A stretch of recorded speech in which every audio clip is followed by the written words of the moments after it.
Alright YouTube, we are back with another coin in the 47 Prefecture coin program by Japan Mint. It is a 1,000 yen coin. It's 1 troy ounce of silver. It is from Heisei 27, which is 2015. Like the other coins in the series, it had a mintage of 100,000. Osaka Prefecture. The capital is Osaka City, which is Japan's third largest city. The prefecture itself is the third most populated. However, it is the second smallest, and it's the second most dense. So Osaka City is the center of the Keihanshin metropolitan area, which is the second most populated in Japan. And in the world, it's the most productive region by GDP. All right, all great stuff. It's an economically important city. Now, historically, let's get this out. So historically, it was first settled very early on. We know by the Jomon period, we have archaeological evidence, we have shell pits, pottery. Now, one of the things is that the area that is now Osaka was actually underwater at that point.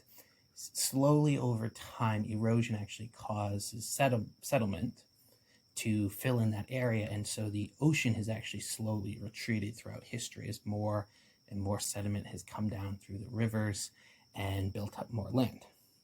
Now, in the Heiau period, the population of this area boomed.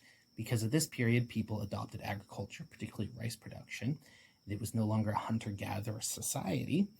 And because of this, they needed land. And this plain in this area that was built through the sediment was actually very rich and good for farming. So the population grew. And Osaka actually quickly became a major port and trade hub. It served as the capital a few times before it was moved to Nara, and then back to what's now Osaka, and then back to what's now Nara. And it was basically the economic center of power through a lot of early Japanese history. In the Edo period, it also became a center for rice brokers. So rice was very important to the economy, and in fact, domains ruled by lords were measured in how much rice they produced, ko. Now, what a lot of these lords would do is they would actually pay for the rice to be stored in Osaka, in these big warehouses that merchants ran there, and they would actually issue, paper receipts. It also saw the world's first example of a futures market. So what would happen is people would sell their rice before the harvest to be able to get the money that they needed. And so it was a very, very early form of futures market among these rice brokers in Osaka. And so people, so particularly the merchant class there in Osaka, the city became quite rich. Or anybody gets quite rich, people start saying some pretty nasty things about you. So the stereotype sort of developed during that period that people from Osaka were greedy, gluttonous, lewd, stingy, all sorts of things.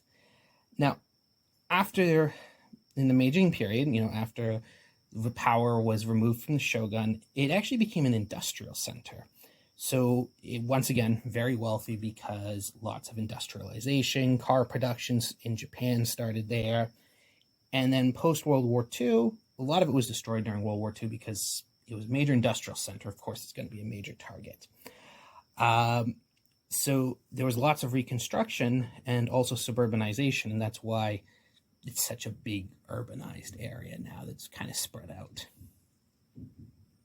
So moving on to the coin itself, and actually one side of the display case here, you have this doll here. So these are called bunraku puppets. So these was a type of puppet show, basically like puppet theater. It was founded in Osaka in the 1600s. So it was a puppet play, sort of similar to other traditional theaters, although a little different. It was much more top-down than like Buki, for example. And so these are actually very large puppets that would be controlled by puppeteers. Then there would be people playing instruments, and then there would be people doing the chants and reciting. So all the voice acting was usually done by only 1 or 2 people. As far as the puppets itself, you go through a lengthy training process. So the newest person, he controls the feet or the legs. Traditionally it was men. The next up, the person in the middle, controlled the left arm, and then the master, the most experienced person, would control the head and the right arm. So you can't see it here, but what's really interesting is there's actually controls for the face. So they could close their eyes, they could move their mouth and their head. These are actually quite complicated puppets. They're quite impressive. It's still practiced quite a bit in Osaka, and there's a few other groups elsewhere in Japan, other troops. Now, of course, long ago when you didn't have TV and internet and cell phones, and this was a more in-demand form of entertainment, there were lots and lots of troops. All right, and lastly, behind this, we have Osaka Castle, actually. If you flip this around, you can also see Osaka Castle. You can see the stonework.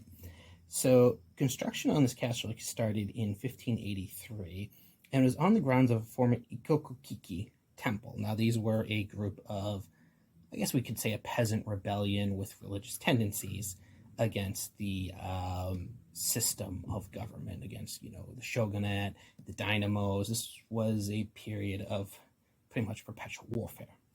Anyways, in 1597, the construction of this castle was finally finished. And then in 1615, the castle fell and was razed by Tokugawa forces. Then 5 years later, they decided to rebuild it. So they burned it down, destroyed everything, rebuilt it. They ended up importing and building most of this wall that we can see today. It took them about 10 years to repair it.